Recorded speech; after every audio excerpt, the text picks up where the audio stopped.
Welcome to this edition of Cup Chat with Birding with Texas A&M AgriLife Extension Service. Today's special guest, Dr. McWilliams, joins us as we discuss Zugunrhe. Hope y'all enjoy. Good morning, everyone, and welcome to Birding with Extension Cup Chat. Joining us today is Dr. Scott McWilliams, and we are talking about Zugunrhe. Did I say it right? Zugunruhe. Zugunrhe. I didn't say it right, did I? We'll get it by the end. Don't worry. I knew it. Okay. So wait, let me make sure. I want to hear. I actually haven't listened to Dr. McWilliams say it yet. Zugunruhe, right? Zugunruhe. It is Zugunruhe. There's an A at the end. Okay, I thought you were trying to make. Well, there's an E at the end, but the HE in German. Or an E. Yeah. Zugunruhe. Zugunrhe. So let's discuss first. Now that we've all learned how to pronounce Zugunrhe. Zugunrhe. No. There you go. Emily, we can just call it Zug now that everybody knows we're having trouble with pronouncing. Well, I think so. Let's call it Zug. Is that a common birder short phrasing? Yeah.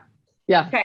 I think let's do that because that's much easier for me to say. Let's be real. We know that I struggle with lots of words on Cup Chat normally. So throwing this one at me, I think Maureen just did to be funny, Dr. McWilliams. So we are talking about Zug. What is it? And what is the story behind this funny German word that I cannot pronounce correctly? Which in a small funny moment is I live in Fredericksburg now, and there are lots of German names, and I have butchered about 9 out of 10 of them. So and most of the Germans that you chat with in your town probably have no idea what Zugunruhe even is. No. Although they could tell, not. if they know they're German, they would tell you the direct translation is migratory restlessness. So Zug, it means movement, and Ruhe means restless, anxious. So the term refers to the bird's behavior during the migration period when it becomes really restless and active. And it's a very old German term, and it was discovered like in the 1700s, where people would catch wild birds and they'd keep them in cages in their house. And during migration periods, during fall and spring, all of a sudden they'd be making all this noise at night, being restless, being ready for migration. And so they coined the term Zugunruhe. But it wasn't just that they had, it's not just to kind of clarify for everybody, it's not just that these birds were like, oh, I should be flying right now. This is something that birds do even when they're not in captivity, right? This is they're preparing. It's not just that they're restless because they should be flying and they're not. They do it even before they should be flying, correct? Yeah, that's right. It happens that it's one of those behaviors and aspects of physiology that we kind of got lucky with in terms of how we can study it. So the luckiness is birds show it even when in captivity. So we can study it directly in captive birds. But yes, you're absolutely right. This is a phenomenon that we know occurs in wild birds. It's not an artifact of being in captivity. Yeah. And so there's a really interesting link there between there's something happening physiologically, and then you see it as a behavior. And when I'm teaching kids about different animal adaptations, we talk about behavior adaptations. But there's something. It's not just the birds are doing this; they're doing this because there's physiological changes taking place. And I know when we've had you on before, we've talked about the energy that birds need for a migration. But what's happening? What changes are happening in a bird that then results in Zugunrhe? Yeah. So let me tell you 2 more things that are characterized by Zugunrhe, and then we can talk about sort of what's going on in terms of physiology. So there's this restlessness that is directly linked to the word. But if you then watch a bird at night, so these are usually studies that are done in birds that normally migrate at night, so songbirds. And so if you watch the bird at night, it's doing this restlessness, it's jumping up and down and fluttering about, and obviously active compared to what it was during the day when it just sort of normally moves around, feeds and takes drink and so forth. So it does that restlessness, but it also does two other really neat behaviors. One's called wing whirring. So it literally sits perched and just takes its wings and sort of moves them back and forth really quickly, almost as if it's getting ready to fly. But it's like perpetual. It does this every few seconds.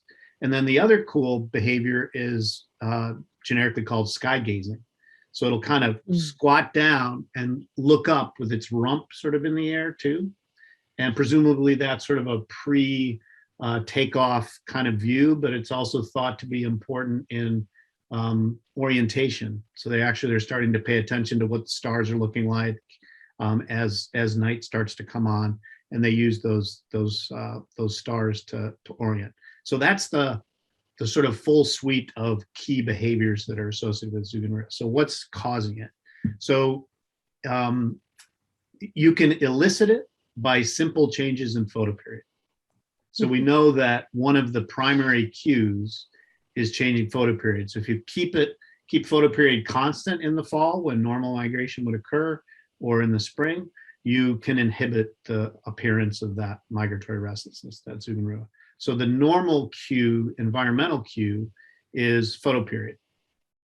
But you also have to have a timekeeper, because if you change the photoperiod in the middle of the summer, you can't elicit migratory restlessness. If you do it in the winter, you can't elicit migratory restlessness.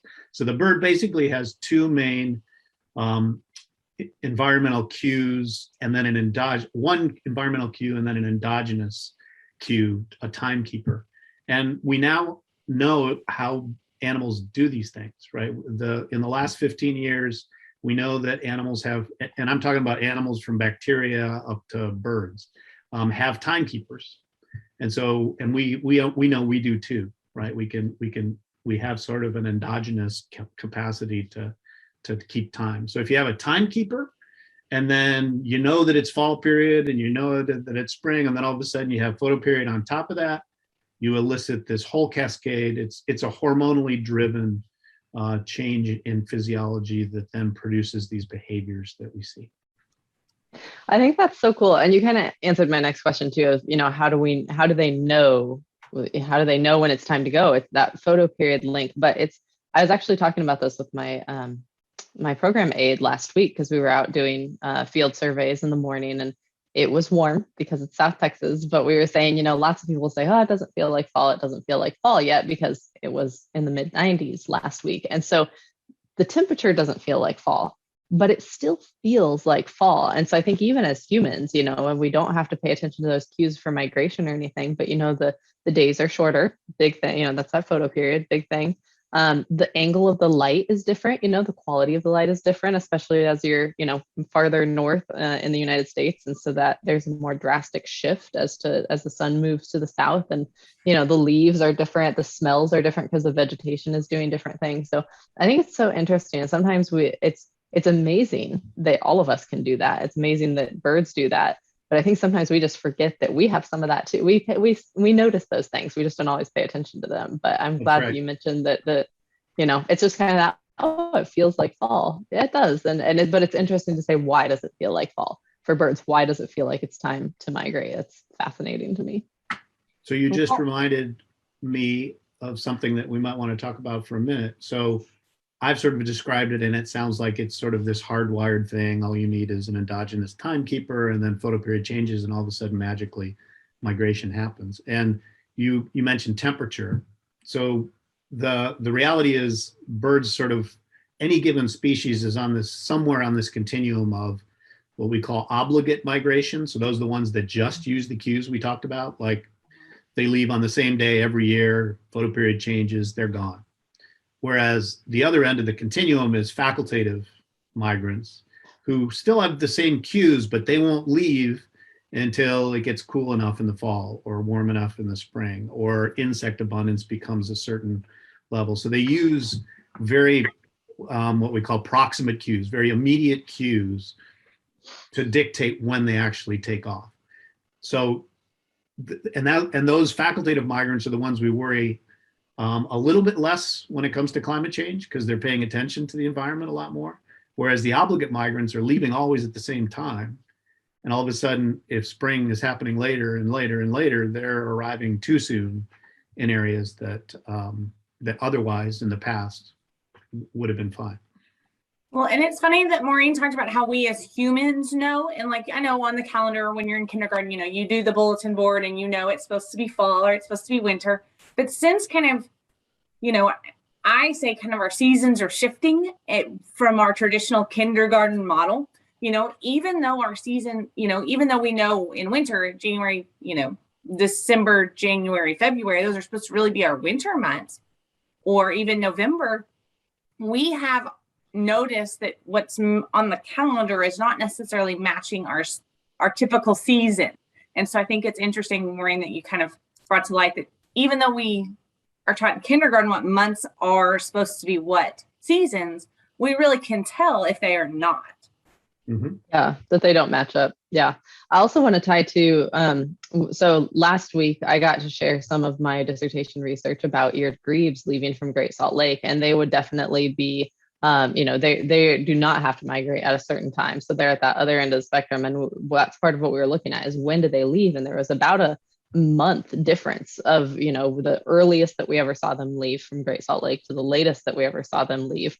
And so there's a lot of variation there in their timing as to when they're able to go. But I think that's a great point that a lot of species just have that, you know, some of them are going to go at that certain time of year. And it's not, you know, I think the humans would go, okay, the temperature is different. But when you think about from a bird standpoint, something that gets impacted that we can all see, you know, I love when it gets cold because the insects aren't as much outside. And so for birds and things that are relying a lot on that food source, or sometimes it's, you know, bud burst and how those vegetation resources affect birds. And so when those change, it definitely kind of throws everything off. So.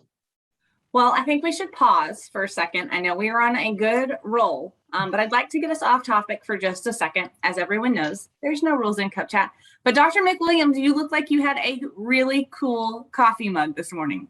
I do. Oh, yes, you do. I wanted to see that too. Yeah. Can you see Wow. the beak? That's so funny. Oh, wow. Isn't that nice? That is I fun. chose it specifically because of you. Oh, well, thank y'all. Thanks. So, does the beak ever get stuck on stuff? I would be worried that I would catch it on I've been something. worried about nailing it on the side of cabinets and stuff, but so far so good. And it's been in the dishwasher several times now. Oh, that's good. That's good. Things have to be able to go in the dishwasher. What cup do you have, Maureen? Did you have a cup? I have my one from last week that I love. This is gonna be like my official Cup Chat one. You're gonna have an official Cup Chat one. Thank you. Yes, my mom found it for me. Oh, you're traveling. See, I thought there was a chance I was going to be in a Tervis today. So I was traveling and I didn't have my good travel Yeti with the flip, but I do have my A&M Tervis tumbler in honor of the football game where we won. Thank you, everyone. You're welcome. I didn't know they played football last weekend. Jeez. You didn't? No, I'm ridiculous. It's a good thing you're not at Alabama, because then we might have had to postpone this Cup Chat to like a later week. Because there would have been some smack talking in a friendly bird kind of way. Of course. So anyway, while we're off topic, we had a fun question this morning. Do you want to ask our fun question so people can start responding in the comments? Because I'm super curious to hear what everybody has to say. Oh, yes. And you want me to give away something again? No. Yes. No. Oh, yes. She wants me to give away something again. So I will think about what I'm going to give away this week for you answering in the comments. But here's the fun question, and we're going to ask Dr. McWilliams at the end of Cup Chat what he thinks. But if you could be a bird, what would you be based upon a winter migration site? So, for example, which species gets the best deal when it comes to winter? So, where would you go? What bird would you be if you had to base it solely off of winter migration? So, and did you say we have to finish talking about Zugunrhe before we get to answer? Yes. Oh, we're gonna finish. Everyone can put their comments in the chat, and that way we'll have a lot of discussion at the end. So, all right, Dr. McWilliams, back on track on terms of Zugi. I like Zugi better. That's because we have funner. Well, that's funny because we go to one of the places we bird when we're doing birding the border is the Zuberbuehler Ranch, and Emily likes to call it Zubies because then you don't have to say the whole thing or to type Zubies. So Zubi, Zugi. If the Zuberbuehlers have some migratory birds, there'd be Zoo get the Zubies. That'd be like a party. Ooh, We could have like a migration party one year. Zoo get the Zubies. Zoo get the Zubies. I Okay. like it. So as we go back to Zug, let's kind of talk about do all birds exhibit Zug? Like every single one of them? Yeah, what about something that doesn't migrate, but like maybe used like Canada geese that are resident in one area, but they used to migrate? Yeah. So if you asked me that question 10 years ago, I would have said, we think it's a phenomenon that's only occurring in migratory birds. We know that the amount of Zugunrhe, the duration of it, is proportional to how far birds migrate. Okay, so birds that migrate a long ways show restlessness for a much longer period of time. It basically defines the time period during which birds are likely to move. But there's been some really nice studies in populations. I don't know of any in Canada geese. They're harder to put in little cages and look at migratory restlessness. But it's been studied in this species called stone chats that are old world European species. And they have some populations that are migratory, some that are not, some that are resident in Africa, some that are resident in the Mediterranean region. And they have found migratory restlessness, Zugunruhe, in those resident populations. It's just much more damped. And they explain it as, hey, you still need to have different periods of your annual cycle that are more or less active, like during the breeding period. You know, as parents, they got to go find food for all the young nestlings and so forth. So they think it still has functional significance, but it does point to the fact that it probably has a very old evolutionary heritage in birds that may not have been related to the evolution of migration. And obviously it's something, sorry, go ahead. Go. You're good. I was gonna say, obviously it's something that's like, so it's also maybe points to it being a trait that's so important that you don't want to lose it. Like it's not, you know, it's something that really benefited them. And so, yes, these changes have occurred, but that trait kind of hangs on because if you need it, you need to be able to have it. It's not something that needs to get lost. That's right. But we should talk for a minute about one other aspect of the physiological changes that occurred in Zugunruhe, because the reason why we should talk about it now is there's costs of this. Okay, so you become really active. Well, the reason why you become really active is you have increases in a hormone called corticosterone. That's also called the stress hormone. And so there's consequences for this upregulation of activity, and at the same time, it's a fattening period. So all of a sudden birds are becoming more obese, right? There's negative consequences for that. So, you know, you have to, because of all these other physiological changes that are occurring, birds can't afford to really show this high activity all the time and sort of be upregulated. So part of the interesting aspect of both physiology and behavior is, you know, how do you control that so that it's high at some periods of the year when it's appropriate, and then you have to damp it down again during other periods of the year. So I was going to ask a question about that, because the last time we talked to you, when we were talking about just like the, you know, what it takes, like the nutrition to be able to accomplish migration, and that you made the comparison that it's like a, you know, migratory birds, it's like an athlete, you know, like the most world-class endurance athlete that you could have. Is there, when I think about that, I think about like, you know, you're prepping for a marathon or whatever, and people kind of gradually increase their distance, but then you got to back off a little bit right before you go.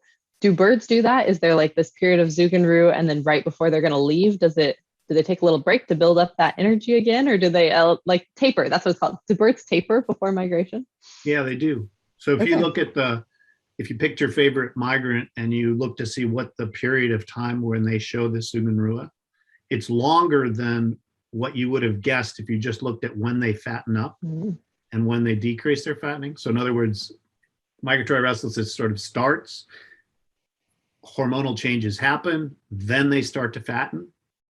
They also increase muscle mass, Now we're ready to migrate. So that migratory restlessness is there's a pre-migration period of that where all these other things are happening, but they're also showing this migratory restlessness because of the hormonal changes that are occurring inside the body. And it's again proportional to how far they're going to migrate and stuff like that. So of course, I had a funny thought while you were saying that, Dr. McWilliams. So don't judge, but it's pretty funny. As I was thinking about that, you're talking about, they have this preparation period and then they have to migrate. It almost is like, it really, don't laugh, everyone. But like, it's almost like you want to put like birds through a game show, like the TV reality show, like called Survivor, and have them, okay, these are the resources you have right now. And then you have to go through Zugunrhe and then migrate. And who can do it? Who can survive if I give you this area with just these things? I don't know. It points to, because last week we talked a little bit. Reality TV show. Well, and last week we talked a little bit about stopover and staging resources that birds need. And I think that points to, just tying it all together, why it's important that birds have the adequate habitat, because it takes a lot for them to be able to pull this off. And when we talked a few weeks ago about, having native plants in your backyards, every little bit of resources that we can give, especially in these areas that are fragmented and that aren't, as good of habitat anymore, everything that we can contribute to those makes a big difference, because it's, can you survive? Except that unlike the reality show, they're not going to pull you off and let you recover if you're maybe not going to make it. It's a life or death situation if they're going to make it. So I think that speaks to the importance of why we do what we do in helping people steward those resources and manage for that wildlife habitat to be good. Yeah, and I've been in this business long enough to see how bird conservation was initially focused on like breeding, because everybody thought we needed to increase productivity, to increase populations. And so we did that, but then a lot of populations didn't actually increase because there was limitations during winter. So then we started conserving and managing areas for winter populations. And now there's a lot of bird conservation efforts focused on stopover sites because it's recognized as being this really critically important part of the migration system. And if they don't have adequate resources at those times, like you say, it either delays it or they basically don't survive as well during the migration period. Yeah, and thinking about, where there's a little bit of give and take, during the breeding season, that's very intense and it takes a lot of resources to breed, but a lot of birds can re-nest. So if something happens and a nest fails, you can get a second chance. When you're flying somewhere, you don't necessarily don't really get a second chance. When it's time to migrate, you better go. And if you, that's where we have things like fallouts and things, they encounter bad weather along the way. That's definitely, I think, correct me if I'm wrong, Dr. McWilliams, but that migration is the riskiest time of year. That's when they have the least birds have the least wiggle room as far as something going wrong. Yep. Yeah. If you do population models of a migratory bird, survival is lowest during their first fall migration. Okay. When they haven't done it before, they're brand new at it. Yeah. So it's risky and they've also never done it before. Well, and that's just like, going back to that athlete mentality is that you just have to think about those guys as an athlete and all of us, like if we went to go run a 5K right now, I would not be in the proper health or condition. But if I ran 5Ks every weekend or every year, maybe I would be a little bit more ready for that. If you built up to it a little bit at a time, and that's what's neat about Zugunrhe is that's that building up to it and getting ready. I think that's so cool. It's like working out. It is. It's the workout. It really is. It's their preparing for the training. race. Yeah. Mm-hmm. Yeah. Mm-hmm. Yeah. That's cool. Okay. Well, I'm super. Is there anything we didn't? Well, I know there's lots that we could go into still, but is there anything we didn't cover about Zugunrhe that you want to add? No, let's get to what people think is the best. Okay, I'm really excited for this part. I was so excited when I thought of this question. So I am monitoring Facebook, and it looks like we have maybe some people who joined on later that maybe didn't see our question. So I'm going to repeat our question and really encourage everyone on Facebook to reply because, I'm giving away something. What? We don't know yet. It might be $100. It might be a water bottle. So if you could be a bird, what bird would you be based upon winter migration site. So for example, what species gets the best deal in the winter? So Dr. McWilliams or Maureen, who wants to go first? Oh, our guest can go first. No, go for it, Okay. Dr. McWilliams. So when you posed that question, it very much depended, my answer very much depended on what kind of climate I tend to like. And so I know most people are probably going to pick Caribbean places with beautiful beaches and stuff like that, but I'm not a warm temperature person. So my favorite would have to be the Arctic tern that spends its summer in the North Pole region and then goes to the South Pole during winter, because I love Arctic or Antarctic kind of landscapes and cooler weather. And what does that migration look like? How many miles is that? Can we talk a little bit about some of those, those farthest migrants of all of our birds? Yeah, so it's literally pole to pole. So we're talking tens of thousands of miles.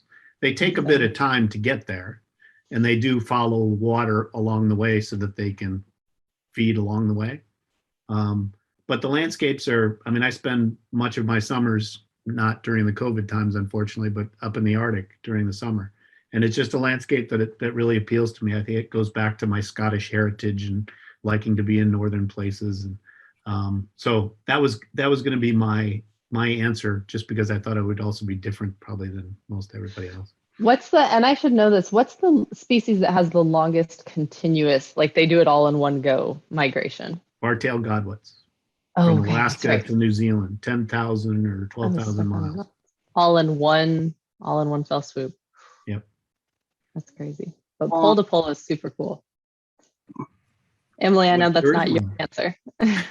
No. And I think that that's something I would have to say that I don't know that I would have one set answer, because I think that's a tricky one, because I think it would be neat to be a bird to see to see a variety of landscapes and a variety of places.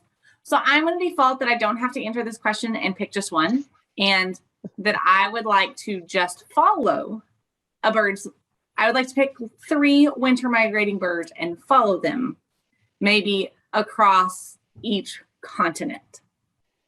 So that's kind of where I would pick, because I think that I'm not a one placer. Like, the journey is kind of impressive. One thing we talked about the other day when we were out birding is, following the warbler migration. So if Miss Stone is watching, I thought that was super cool idea.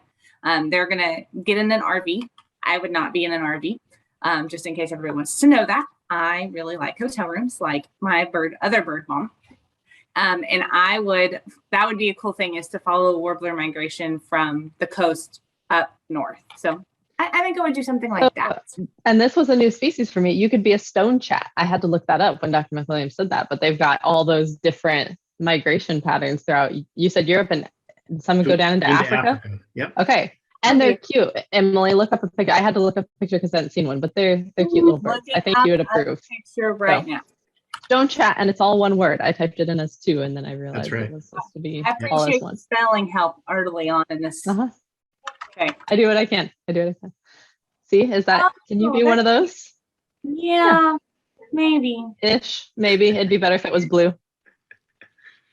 So when you were describing what you wanted to have as a migrant going across a variety of different areas and so forth, the one that comes to mind is blackpoll warblers for North America. So they breed up in the Boreal in Alaska, northern Canada, and then they migrate through all the various habitats as they move south. And they usually come to the East Coast, which is why I know them. We study them quite a bit. But then they take off across the ocean. So then you get to be in the ocean for, a few weeks, stop in the Caribbean, and then you get to spend your winters in northern parts of South America, in Venezuela and Colombia and things like that. That's a good one. And they're pretty too. Little guy. Yeah. Some of his pictures are not super cute, but he's got one fat and fluffy picture online that's super cute. We've all got our good sides. So sometimes they just catch his bad side, and it's not his fault. That's why I use a ring light on cup chats most mornings.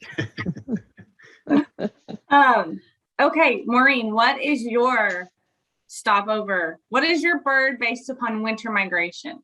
So it's funny that Dr. McWilliams said goes with what you prefer, because I think I was also thinking, you know, as much as it'd be fun to say something that stops in the Caribbean, I really prefer a little bit more, not cold. I'm not going all the way to the poles, but a little bit more of those temperate climates. And I love, love, love daytime and sunshine. And so being something that gets to spend those long summers up in the Arctic would be fun for that reason. So I think maybe I would be a red-necked phalarope, because we talked about phalaropes a tiny bit last week, and I love those. Not a Wilson's phalarope, because they're going farther. They're going to go all the way down south to Argentina for their winter. But red-necked phalaropes got a little bit, you know, they're going to spend the summer farther north, up in parts of Alaska, up in northern parts of Canada, and then, you know, come winter, kind of, they're not going too far. They're going Mexico-ish, but then you get those nice long summer months, I guess, is actually maybe what I'm basing it off of more than the winter months, but also just not going that far. I'm not an athlete. They have a pretty good migration, but I need something that we can stop along the way, because I'm not going to make it. If I could not be a bar-tailed godwit, I would not make that single long migration. So, but that had made me think of something else. There was something I was Do you gonna know say. what the other thing is? I find that odd, and I know I'm sorry for interrupting you, but I kind of can't believe, since you like to swim, that you weren't a water bird. Well, okay, so the phalaropes are a water bird pretending to be a shorebird, because they are shorebirds. They spend all their time like sitting out on the water, and I do like to swim, and they're not really doing that as much, which I did think about a duck. I did think about being a duck that breeds like up in the prairie pothole region, and then comes to winter like off the coast of Texas, because I do like it here in Texas, and I think Texas winters are amazing. So that was my other thought, was to be one of our species of ducks. But yeah, phalaropes are spending most of their time on the water. They do this really fun behavior to upwell prey from below them, where they spin in circles, and they're adorable. So yeah, but a duck is a good one, and a duck is a segue into one of our future Cup Chat topics as well, where we're going to talk about waterfowl identification. So we're getting to that time of year when ducks, lots of species of ducks come through Texas, or come to Texas to spend their winters. So that's a good one as well. Maybe I'll be a duck. Maybe I'll be a blue-winged teal. Pintail would be nice. A pintail would be good. They're beautiful. Yeah. They're one of the prettiest ones. Okay, solid. We figured it out. Okay, I'm a pintail. It took a while. It took a while to get there. I thought I had a good answer, but northern pintail, solid. Yes. So unless Facebook is not keeping me updated, which it could not be on our questions, we do have one response from April, and she would be a plover going to Homer, Alaska. That's good. And I think Alaska should really be on everyone's kind of list at some point in their life. I think Alaska is a bucket list place for a lot of people. We could do a birding the border, and instead of being like now when we're in Del Rio and we've got the US and Mexico, we could go up to Alaska and be US and Russia. We could bird that border someday. You think the state of Texas would go for that? That's a famous place for going birding too. You get all kinds of interesting species. I think it's open. We'd have to talk to administration, but maybe we could. We'd go during a good time of year. We're not going in the winter, if that's the part that you're worried about. That was really what I was concerned about, in case you really. But I was thinking about my answer again, and I think our next question is going to be, what bird would you be based upon habitat? Because I agree that I'm going to firm up my answer that I really would want to follow warbler migration, and I'm kind of stealing it from Miss Louisa. But because I love the habitat warblers like, and just in terms of like, if I was going for a walk, I would choose to walk where a warbler lived versus something else. Versus like a grassland bird. Like you don't just want to be out on the open prairie. You like having that canopy, that tree canopy. Oak tree, yummy canopies. Yes, I'm in on a tree canopy. I'm thinking of like the pecan grove when we were at, during our early birding the borders, and we were at, what's the name of that ranch? When we did our s'mores along the river, but first we walked through that pecan grove. That was beautiful. Groves. Yes, that's a good description. A grove is where I would like to live. So that's going to be the next giveaway question. But speaking about giving away questions, Dr. McWilliams, last week, Maureen is loving it. I'm on this giveaway thing. And so I told everybody that we would give away a cup, somebody would get a new Cup Chat mug from us if they answered the question. What did we talk about last week? Eared grebe migration. Yes, Their where would they go? specific Like migration. what birding Yeah. phenomenon would they want to see? So Yeah. 1, 2, 3, 4, 5, 6, 7, 8, 9, 10. So Dr. McWilliams, I need you to pick a number between 1 and 10 so we can pick our winner from last week. 6. 1, 2, 3, 4, 5, 6. Stephanie! So congratulations, Stephanie. We hope you're joining us. We will be sending you a new cup to enjoy Cup Chat with. So this week, I haven't decided what we're going to give away yet. So, but if they answer our question by next week, we will give them, they will be entered. So I actually liked the water bottle idea because it's like a sneak preview. We won't say who's getting water bottles coming up soon, but yes, we could do a water bottle. Water bottle with a treat inside. We can. That is the winner. We will be, water bottle with a treat. yes, we will be sending you a Birding with Extension treat. So perfect. Dr. McWilliams, thank you so much for joining us. It is always a pleasure, and we always have so much fun It was when you great to join see you us. both. Yeah. Enjoy thank the you. fall migration. Yeah, enjoy your nice cold weathers that should hopefully, I don't know if it's cold up there right now, but hopefully soon you're getting some good Rhode Island cold. Yeah, it hasn't happened yet. We're still waiting Okay. for it. It's coming. It's coming for us on Friday. It's supposed to cool off, and I'm so excited. Maybe one day we need to go visit Dr. McWilliams. You know, I've never been to that northeast coast region. I think we need to go. So this last weekend, Columbus Day weekend, was the big birding weekend out on Block Island where we do most of our research. That's the time to come. Okay. Ooh, and I bet, are the leaves changing up there?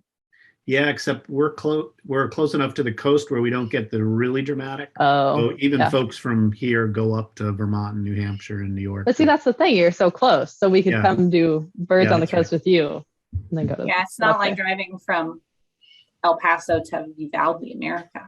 Yeah, it's not nothing like that drive. Best No. fall drive.